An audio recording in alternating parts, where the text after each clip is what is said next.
მოკვეთილი კიდურის ამოძრავების ინსტინქტის მსგავსად, მოკვეთილი ინსტიტუციების რეაქციებზე მოლოდინი ცოცხალი მეხსიერების შედეგია. დგება მომენტი, როცა ხვდები, რომ ის უბრალოდ აღარ არსებობს, მისგან აღარაფერს უნდა ელოდე. ასეთია მაგალითად სახალხო დამცველის ინსტიტუტი. მისი არსებობის შესახებ აღარც კი გვახსენდება.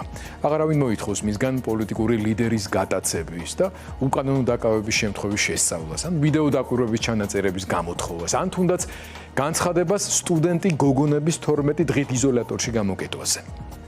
უკანონობა და ტერორი ყოველდღიურობად იქცა. კანონი გადაიქცა არა წესრიგის, არამედ დასჯის და შიშის დასანერგ ინსტრუმენტად. აზრის თავისუფლად გამოთქმაც კი დასჯად ქმედებად კვალიფიცირდა.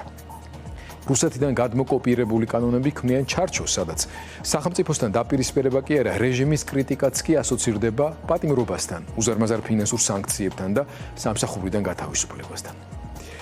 სახელმწიფო აღარ იმართება ხალხისგან არჩეული წარმომადგენლების მიერ.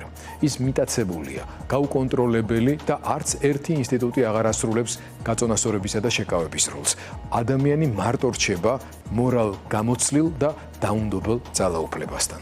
ბოროტება ავტორიტარული რეჟიმის სახით, ყოველდღიურობის ნაწილად და გარდაუვალობად იქცა, როგორც ამას ჰანა არენდი უწოდებდა, ბანალურობად.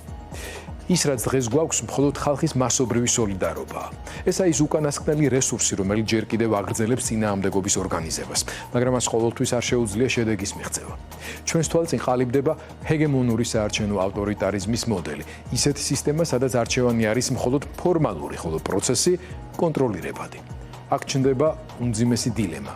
მონაწილეობა ამ პროცესში შეიძლება ახმულ იქნას როგორც რეჟიმის ლეგიტიმაცია, მისი წესების მიღება. არ მონაწილეობა კი შესაძლოა ნიშნავდეს სრული განადგურების რისკს, ინფრასტრუქტურის, პოლიტიკური სახის, ხმის, ყველაფრის დაკარგვას, პოლიტიკური ველიდან გაქრობას. სანამ ეს მოცემულობა მრავალწლიან ბანალურ რეალობად გადაიქცევა, საჭიროა ბრძოლის ფორმებზე საერთო სტრატეგიის ჩამოყალიბება. მეორეს მხრივ, თუ აირჩევ ჰეგემონურ არჩევნებში მონაწილეობის გზას და იტყვი, მოდი იქნებ დროებით მაინც თავი ინსტიტუციურად გადავირჩინო. ზედაპირზე ვიყო და დაველოდო იმ დროს, როდესაც რეჟიმი ჩემგან დამოუკიდებელი ფაქტორების გამო დაკარგავს ჰეგემონურ გავლენას პოლიტიკურ ველზე და გაიხსნება ფანჯარა, როცა მე შევძლებ ჩემი როლი ვითამაშო. რა თქმა უნდა, აქაც უზარმაზარი რისკებია. პირველ რიგში რეპუტაციული ზიანი. გამოდის, რომ ემორჩილები და შედიხარ იმ თამაშის წესებში, რომელიც ავტორიტარიზმის ჩარჩოებში გაქცევს და ფაქტობრივად სისტემური ოპოზიციის სტატუსის საზღვრებში მოქმედება. აღმოჩნდები ისეთ სიტუაციაში, როდესაც ამ ზიანის პარალელურად ვერანაირი გავლენის მოხდენას არსებულ ვითარებაზე ვერ მოახერხებ. რეალური გადაწყვეტილებების მიღების ცენტრი ფორმალური ინსტიტუტებისგან და შენგან ძალიან შორს იქნება და მასზე გავლენის მოხდენის ბერკეტები ფაქტობრივად ნულზე დასული. ეს არისკო გადაწყვეტილება შეიძლება მიიღო ერთადერთ ვითარებაში. როდესაც შენ უკვე მყარად ხარ ჩამოყალიბებული, რომ ამ მოცემულობაში დროის განჭვრეტად მონაკვეთში არსებული ხელისუფლების ცვლილების პერსპექტივას ვერ ხედავ და ამოცანას წარმოადგენს ინსტიტუციური გადარჩენა შემდგომი ფაზის და შენგან დამოუკიდებელი ფაქტორების გაჩენის მომენტისთვის მზაობის შესანარჩუნებლად. ანუ ვერც სამართლიანი პირობებით საარჩევნო არჩევნებს აღწევ, ვერც რევოლუციური სცენარის რეალიზების რესურსებს ხედავ, ან უბრალოდ თვლი, რომ ამ გზით არ უნდა იარო. მაშინ გრჩება ალტერნატივად დროებითი გამოსავლის პოვნა, თუმცა აქ ჩნდება ყველაზე დიდი კითხვის ნიშანი.